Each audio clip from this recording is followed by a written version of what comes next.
Hello everyone, Charles Watts here, the Arsenal correspondent at Goal, joining you on Friday, the day after Arsenal have pretty much secured their passage into the Europa League group stages thanks to that 4-1 win last night at the Emirates against Molde. A victory in Norway next time out, and that is pretty much Arsenal guaranteed group stage winners, and a nice couple of easy games. Well, it's certainly easy games for Mikel Arteta in terms of being able to rest players for the final couple of group stage matches against Dundalk and Rapid Vienna, which is exactly what he would have wanted when he started out this competition. So Mikel Arteta, that man behind me on the screen there, will be certainly a very happy man indeed. As I said from the video I put out after the game yesterday at the Emirates, when I did my brief sort of run through of the match and gave my player ratings, I thought I'd pop on today, talk about it in a little bit more depth, a couple of the big talking points to come from that match, and also, look ahead to the game this Sunday. The games keep coming thick and fast. Aston Villa at the Emirates on Sunday. But as usual on this, I just wanted to start, before I get into that, with the usual niceties, the usual thank yous to you for all your likes, all your comments, all the new subscriptions to this channel.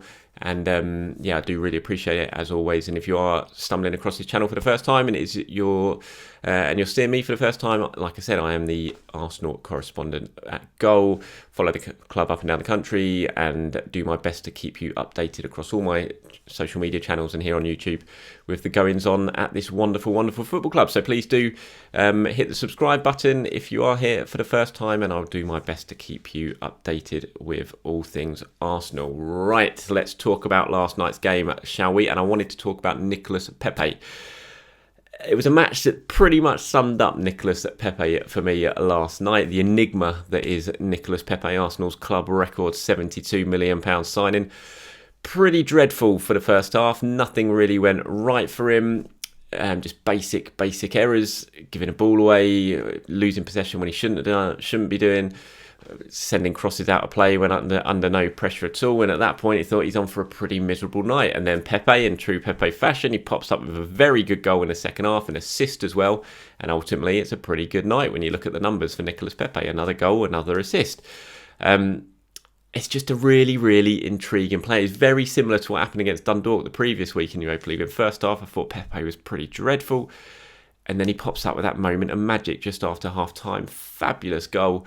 The way he rolled the ball over under his foot and then pinged it in with right foot as well for Pepe into the top corner. Just a wonderful goal. And kind of glossed over what was otherwise a pretty underwhelming performance. And last night it was fairly similar. And it kind of is Pepe in a nutshell for me.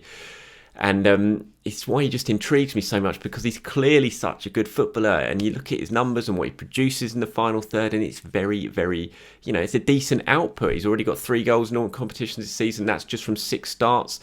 And he's got a couple of assists as well. And when you compare that to Willian, who I thought was poor again last night, he's not scored a goal yet, Willian, this season. He's only got his assists in the opening game against Fulham, none since then. And yet Willian is still the man who has the starting spot when it comes to the Premier League. He started at Old Trafford. Probably likely he will start again this weekend when Arsenal play Aston Villa. And so what does Nicolas Pepe need to do to get himself into the side again? It's certainly in the Premier League side. Anyway, and that was a big talking point after the game when we sat down with Mikel Arteta, and I asked Arteta myself, I said, look, what does Nicolas Pepe need to do? He's scoring goals. He's making a difference in the final third. So what does he have to do to get into your Premier League team? And this is what Mikel said to me. He said he has to show consistency throughout the game, throughout 90 minutes in every action. Every time he's on the ball in the final third, he has to make a difference and do it more and more and more. The final product has to be better, not just from him. If we want to become a top team and score many more goals, it's something we have to put higher demands on. Nico scored a really good goal against Molde, got an assist, but he can do more. And that is very, very true. He can do more. There's no doubt about it. There's parts in Nico's game which aren't good enough. I talked about the times he gave away possession. I think it was 15 times. That's more than anyone on the Arsenal in an Arsenal shirt last night. And that is sloppy. And that's the sort of play that Mikel Arteta is not really going to stand for. We know how sort of strict Mikel Arteta is and what he wants from his players, what he demands from his players. And if Pepe is going to give the ball away 15 times during a match, that's not going to really get him a starting spot week in, week out in the Premier League. So he has to improve on that. But you look at his numbers and they're very, they're very decent. Since he made his debut last season, only Aubameyang has had more direct goal involvements than Pepe. Pepe's got 23. It's 11 goals. It's 12 assists. No one apart from Aubameyang, who I think's got 34, or 64. 34. I think it is. Has got more than that.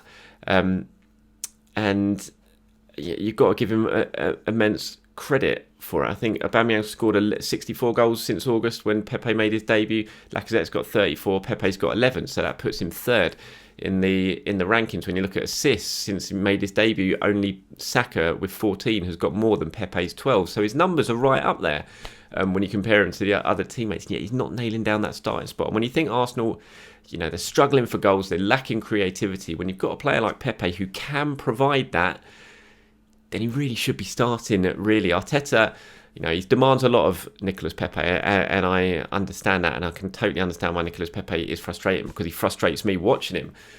But I think Arteta, Arteta has to do more with Pepe. It's not just about Pepe doing more; it's about Arteta coaching him more and getting more out of him, and getting those errors out of his game and getting his point across in terms of exactly what he wants. Because when you've got a player like Pepe, of Pepe's quality in the final third, and he's shown that already this season, I think you've got to try and utilise him and play him as much as you possibly can, especially when you're a team like Arsenal who struggle for goals and struggle creativity, because Pepe is right up there. His numbers show it.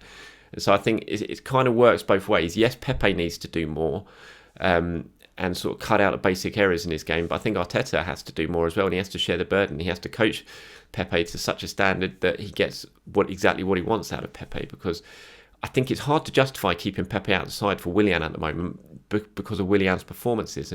And like I said, I expect Willian probably will start against Aston Villa on Sunday.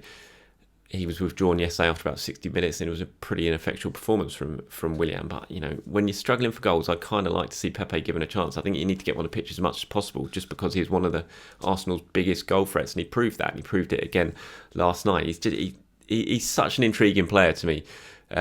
Nicolas Pepe, he really, really is, and sort of looking at the reaction on social media during the game, you can see he frustrates people in equal measure as he excites people. And Arsenal have undoubtedly got a big talent on their hands when it comes to Pepe. That's why they invested so heavily. Whether they invested too much money in him in terms of his price tag, I think that's open for debate. And I think probably what we're seeing from him right now suggests Arsenal did pay too much money for him, because they've kind of paid for potential rather than a proven player. When you invest the type of money that Arsenal did in Pepe, 72 million, you're kind of expecting a more well-rounded player than what Arsenal have got. He's certainly a lot more raw than most of us were expecting, I think, when they spent that sort of money to bring him in from Lille. But an intriguing player nonetheless, and fair play to him yesterday, another goal and another assist. So he's doing what Arteta is asking from him in terms of output and goal output in the final third.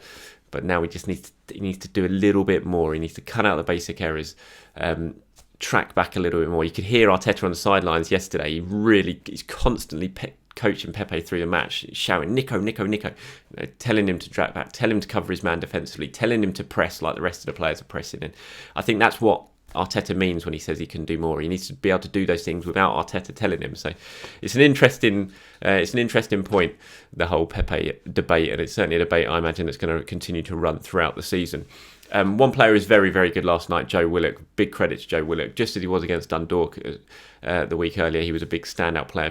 He's my man of the match. I thought he was very good yesterday. Scored a goal, absolutely deserved his goal. Forced the two own goals really for his perseverance as well. And he just brings something different to this Arsenal team. Obviously, he's not played in the Premier League yet this season.